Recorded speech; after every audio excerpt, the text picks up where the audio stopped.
జేసీ వాళ్ళే ఉండాలని అన్నారు. ఆ రోజు మీకు ప్రజాస్వామ్యం గుర్తుకు రాలేదా? ఇదే ఇంటర్వ్యూలలోనే, ఇదే ప్రెస్ మీట్లలోనే కూర్చొని అవును నేను అవినీతి చేస్తున్నాను, కాంట్రాక్ట్ల కాడ కమిషన్లు కొడుతున్నా అని చెప్పి నిస్సిగ్గుగా బహిరంగంగా చెప్పినావే. ఆ రోజు నీకు ప్రజాస్వామ్యం గుర్తుకు రాలేదా? మా నాయకుడు వైఎస్ జగన్మోహన్ రెడ్డి గారు ప్రతిపక్ష నాయకుడిగా ఇదే తాడిపత్రికి వస్తే అడ్డుకోవాలని ప్రయత్నం చేశారు. ఆ రోజు ప్రజాస్వామ్యం గుర్తుకు రాలేదా? మా మామ ఆయన సొంత గ్రామంలో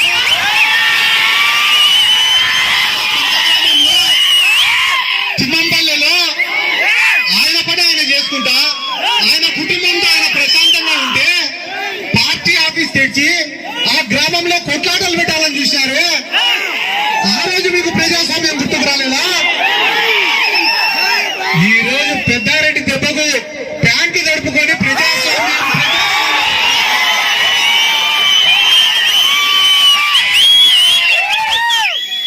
ఇద్దరు బలవంతులు కొట్టుకున్నా,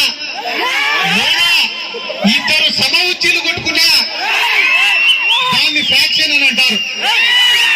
కానీ ఒక బలవంతుడు ఒక బలహీనుడి పైన పెత్తనం చేస్తే దాన్ని రాచరికం అంటారు. ఈ తాడిపత్రి నియోజకవర్గంలో 30-40 సంవత్సరాలుగా జేసీ కుటుంబం వాళ్ళు రాచరిక పాలన నడిపించినారు.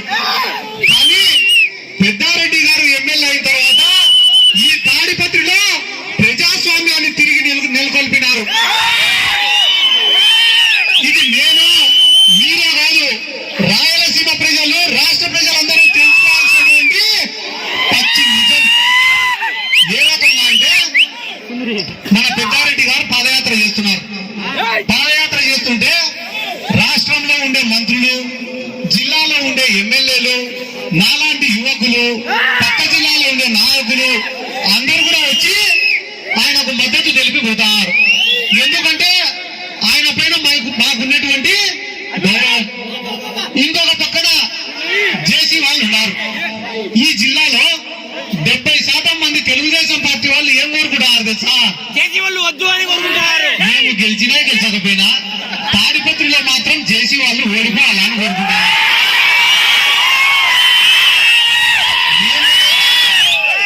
తెలుగుదేశం పార్టీ వాళ్ళు కోరుకుంటారు. ఎందుకు కోరుకుంటారో తెలుసా? మేము చెప్పిందే వేదం, మేము చేసిందే చట్టం అనే మనస్తత్వం కాబట్టి,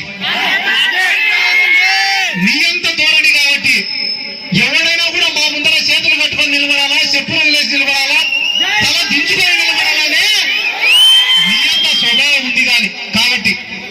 ఇంకో పక్కన మన పెద్దారెడ్డి గారు పిల్లోడైనా పెద్దోడైనా ఎవరినైనా కూడా గౌరవించి దగ్గరకు తీసుకునే ఉండే మనస్తత్వం మన పెద్దారెడ్డి అన్నది. ఆయన కూడా ఏం చెప్పినాడు? చాలా గొప్ప మాట చెప్పినాడు.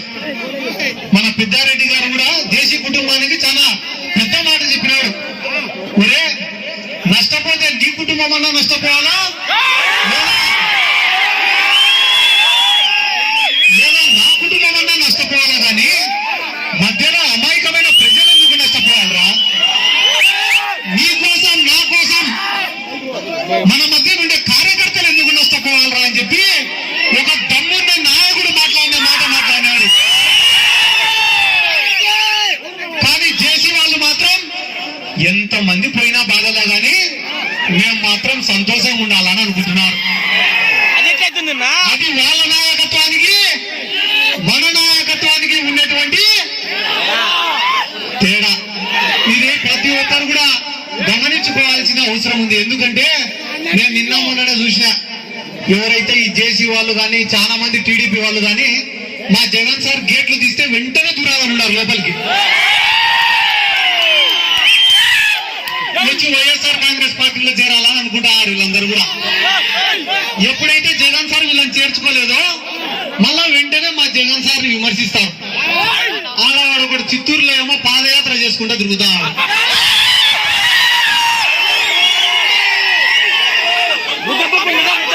పాదయాత్ర చేసుకుంటూ తిరుగుతా పౌరుషం ఉంది అని అడుగుతున్నాడు. జగన్మోహన్ రెడ్డి పౌరుషం గురించి తెలియాలంటే రాయలసీమలో పేరు మోసిన పెద్ద పెద్ద రాజకీయ నాయకులు, మమ్మల్ని మించిన వాళ్ళు లేరు అని చెప్పి విర్రవీగిన ఫ్యాక్షనిస్టులు ఈ రోజు జగన్మోహన్ రెడ్డి దెబ్బకి రాజకీయం సాధించుకొని, ఫ్యాక్షన్ సాధించుకొని భార్యా బిడ్డలతోటి వ్యవసాయం చేసుకుంటున్నారు లేదా వ్యాపారం చేసుకుంటున్నారు. ఆ రెండు చేత కాకపోతే దుప్పట్లు కప్పుకొని పడుకొని ఉన్నారు. పోయి వాళ్ళని అడిగితే చెప్తారు జగన్మోహన్ రెడ్డి పౌరుషం ఏందనేది. అంతెందుకన్నా నిన్న మొన్నటి వరకు చంద్రబాబు నాయుడికి కుప్పం ప్రజలే కనపడలే. కుప్పం ప్రజలకు ఏముంది లేరా, సచ్చినట్ట నాకే ఓటేస్తారని చెప్పి ఒక చులకన భావన. కానీ ఈ రోజు నెలకోసారి కుప్పం పోతాడు, కుప్పంలో ఇల్లు కట్టుకుంటాడు, నా శేష జీవితం అంతా కుప్పంలోనే గడుపుతా అంటున్నాడు. కుప్పం ప్రజలారా మీరే నాకు దిక్కు అంటున్నాడు. చంద్రబాబుకు కుప్పం ప్రజల విలువ తెలిసేటట్ట చేశాడు చూడు, అదే జగన్మోహన్ రెడ్డి పౌరుషం. మన రాష్ట్రంలో దాదాపుగా 175 నియోజకవర్గాలు ఉన్నాయి. ఈ 175 నియోజకవర్గాలలో దాదాపుగా ఒక 75 నుంచి 80 నియోజకవర్గాలలో తెలుగుదేశం వాళ్ళకి అభ్యర్థులు లేరు. ఈ రాయలసీమలో 52 నియోజకవర్గాలు ఉన్నాయి. ఈ 52 నియోజకవర్గాలలో ఒక 30 నియోజకవర్గాలలో టీడీపీ వాడు బీఫామ్ ఇస్తామన్నా తీసుకునే పరిస్థితి లేదు. ఏరా రేపు ఎలక్షన్ వస్తే నామినేషన్ వేస్తావా అని ఎవరైనా టీడీపీ వాడిని అడిగితే ఎందుకురా వేయడం లెక్క బొక్క అంటున్నారు. తెలుగుదేశం పార్టీ అనేది ప్రజల్లో లేదు. ఎక్కడ ఉందిరా తెలుగుదేశం పార్టీ అంటే ఏబిఎన్ ఛానల్లో ఉంది, టీవీ5 ఛానల్లో ఉంది, ఈనాడు పేపర్లో ఉంది, అంతే తప్ప ప్రజల్లో లేదు.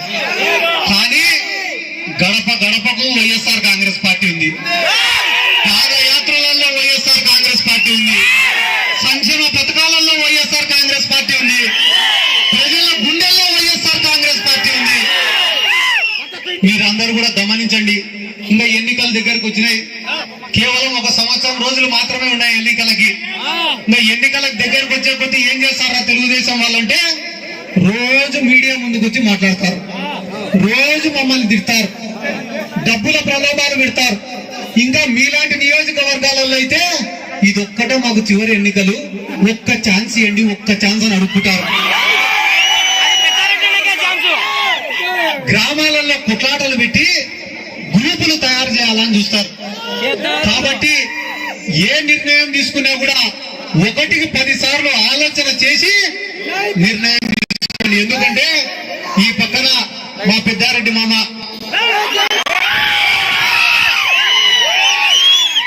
కాలం అనుకూలంగా ఉన్నా లేకపోయినా, కష్టం వచ్చినా నష్టం వచ్చినా, ఆర్థికంగా బాగున్నా బాలేకపోయినా, ఆరోగ్యం సహకరించినా సహకరించకపోయినా, ఈ 40 ఏళ్ల రాజకీయ జీవితంలో ఆయనను నమ్మి ఆయన వెంట తిరిగిన ఏ ఒక్క కార్యకర్త చేయి కూడా ఇడిచిపెట్టకుండా ఆయన కష్టమైనందుకే 1 రోజు కష్టం 2 రోజుల కష్టం కాదు, 30-40 ఏళ్ల కష్టానికి ఫలితమే ఈ రోజు ఆయన తాడిపత్రి ఎమ్మెల్యేగా ఉన్నాడు. అటువంటి నాయకుడికి అండగా ఉండాల్సినటువంటి బాధ్యత తాడిపత్రి ప్రజలకు ఉంది, వైఎస్ఆర్ కాంగ్రెస్ పార్టీ యువజన విభాగానికి కూడా ఉందని ఒకటే మాట చెప్తున్నా అందరికీ కూడా, నెక్స్ట్ ఎలక్షన్స్ లో అనంతపురం జిల్లాలో మొట్టమొదట గెలిచే సీట్ ఏదన్నా ఉందా అంటే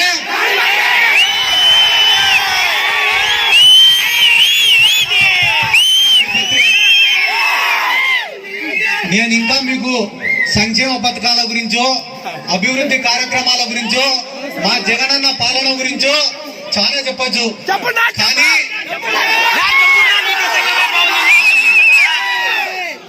మా ఊరు కూడా ఉందన్న, ఆ ముచ్చుమారి గ్రామం ఉంది. ఈడ మీకు ఎట్టయితే గానా శివతాడిపుత్రి శివతాడిపుత్రి శివతాడిపుత్రి అని ఒక ఆయన తిరుగుతాడు, 40-50 మటర్లు చేసింటాడు. చేసి ఆయన కూడా ప్రతి గడప కాడికి పోయేది save Muchumarri save Muchumarri save Muchumarri అంటే మా ఊరు ముచ్చుమర్రి. ప్రతి గడప కాడికి పోయేది సేవ్ ముచ్చుమర్రి అంటే పాపం పిల్లలకు తెలియదు కదా, ఏంది బా ఈయన సేవ్ ముచ్చుమర్రి అంటే ఆడు ఏమన్నా సిద్ధార్థ రెడ్డి గారు ఏమన్నా గుండానా అని పిల్లలందరూ కూడా పర్జన పడినారు. కానీ ముసిగాళ్ళకి అందరికి ఆయన చరిత్ర తెలుసు. ఒక పెద్దమ్మ గాడికి పోయి అమ్మ సేవ్ ముచ్చుమరి అమ్మ పొరపాటున కూడా మీరు సిద్ధార్థ రెడ్డి గారిని ఓటు వేద్దండి అమ్మా వాడు రౌడీ అంటే, ఆ పెద్దమ్మ నిన్ను మించిన రౌడీ ఎవడున్నాడు అంటే వాళ్ళు చేసిన హత్య రాజకీయాలు, వాళ్ళు చేసిన మోసాలు, వాళ్ళు చేసిన దౌర్జన్యాలు, వాళ్ళ అవినీతి సంపాదన, వాళ్ళ చేతి కంటిన రక్తపు మరకలు అన్ని మర్చిపోయి ఈ రోజు మా పెద్దారెడ్డి మామను ఏదో పెద్ద రాక్షసుడిగా చిత్రీకరించి ఓట్లు పొందాలా అనుకునేంత చిల్లర రాజకీయం అవసరం లే. ఏదైనా ఉంటే మేము చేసే పనుల గురించి మేము పబ్లిక్ కి చెప్పుకుంటాం, మీరు చేసే పనులు ఏమైనా ఉంటే మీరు పబ్లిక్ కి చెప్పుకోండి. మిమ్మల్ని నమ్మితే మీకు ఓటేస్తారు, మమ్మల్ని నమ్మితే మాకు ఓటేస్తారు. 30 ఏళ్ళు 40 ఏళ్ల జీవితంలో ప్రజలకు సాగునీటికి వాళ్ళ అవసరాలు తీర్చలేని మీరు ఈ రోజు ఆయన సొంత ఖర్చులు ఖర్చు పెట్టుకొని ఈ రోజు కాలువలు నిర్మిస్తుంటే ఆయన పైన విమర్శించడం నిజంగానే సిగ్గుచేటని చెప్పి ఈ సందర్భంగా మరొకసారి తెలియజేసుకుంటూ